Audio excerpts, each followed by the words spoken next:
మాజీ సైనికులు వీరనారీమణులకు కేంద్ర రాష్ట్ర ప్రభుత్వాల తరపున సంక్షేమ అభివృద్ధి ఫలాలు అందించేందుకు శక్తి వంచన లేకుండా కృషి చేయడం జరుగుతోందని జిల్లా మాజీ సైనికుల సమైక్య అధ్యక్షులు కటకం పూర్ణచంద్రరావు తెలిపారు. జిల్లా మాజీ సైనికుల సమైక్య అధ్యక్షులుగా 3 ఏళ్ల కాలంతో పాటు సేవా కార్యక్రమాలు, సమావేశాలు నిర్వహించడంలో సహకరించిన మాజీ సైనికులకు, వీర నారీమణులకు కృతజ్ఞతలు వ్యక్తం చేశారు. స్థానిక రెల్లివీధిలో నిర్వహించిన సర్వసభ సమావేశంలో పలు అంశాలపై మాట్లాడారు. అధికారులు, ప్రజాప్రతినిధుల సహకారంతో మాజీ సైనికుల సంక్షేమమే లక్ష్యంగా భవిష్యత్తులో సైతం సేవలందించడం జరుగుతుందన్నారు. పెన్షనర్ల సౌలభ్యం కోసం స్పర్శ సెంటర్లు ఏర్పాటు చేయడం జరుగుతుందని తెలిపారు.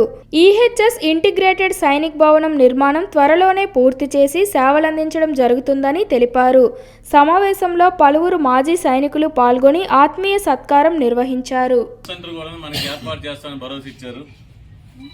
ఇంకో మనకు పాయింట్ అన్నాం, జడ్ఎస్డబ్లో 2 వేకెన్సీలు ఉన్నాయి. అవి సూపర్వైజర్ వేకెన్సీ, ఒకటి వెల్ఫేర్ అసిస్టెంట్ అని. వాటికి కూడా మన బ్రిగేడియర్ రెడ్డి గారితో మాట్లాడుతూ అన్నారు. అది కూడా మనకు త్వరలో వస్తే మ్యాన్ పవర్ దొరికితే సార్ మన పనులు చాలా వేగంగా జరుగుతాయని ఒక నమ్మకం సార్. అది కూడా జరగాలని కోరుకుంటాం. అలాగే ఈసీహెచ్ఎస్ విషయంకి వచ్చేసరికి మన ఓఎస్సీ గారు చాలా బాగా దాన్ని మీరు చూసుంటారు. మనకి మళ్ళీ మన ఆర్మీ, నేవీ, ఎయిర్ ఫోర్స్ వాళ్ళకి ఎన్విరాన్మెంట్ తీసుకొచ్చారు. ఇది ఒక మిలిటరీ హాస్పిటల్ అంటే ఇలా ఉంటుందని చెప్పి తీసుకొచ్చిన అలాంటి వ్యక్తి మన ఓఎస్సీ గారు, మన లెఫ్టినెంట్ కర్నల్ డి చంద్రశేఖర్ గారు ధన్యవాదాలు తెలియజేస్తారు. ఎందుకంటే సొసైటీలో మన తాలూకా ఫుట్ మార్క్ కూడా చూపెట్టాలి సార్. మన ల్యాండ్ మార్క్ ఇలా ఉంటాం మేము సొసైటీలో. ఒక నార్మల్ వ్యక్తి కొన్న ఒక డిసిప్లిన్ సోల్జర్, అది సర్వింగ్ అయినా సరే, ఎక్స్ సర్వీస్ అయినా సరే, వాళ్ళతో డిసిప్లిన్ నుంచి మనం చూపెట్టగలిగే విధంగా మన యొక్క బిహేవియర్ ఉండాలని, అలా ఉందామని చెప్పేసి మనస్ఫూర్తిగా కోరుకుంటున్నాం సార్.